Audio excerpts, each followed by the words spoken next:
কি অসাধারণ long jump দেখুন। এদের কিন্তু মারাত্মক প্রতিভা।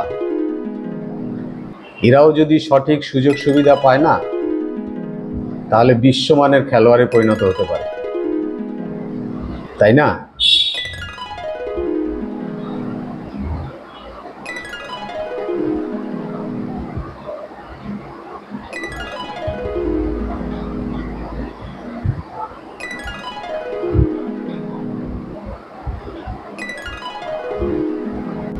কি অসাধারণ লং জাম্প দেখুন।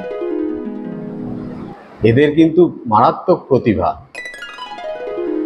এরাও যদি সঠিক সুযোগ সুবিধা পায় না, তাহলে বিশ্বমানের খেলোয়াড়ে পরিণত হতে পারে, তাই না?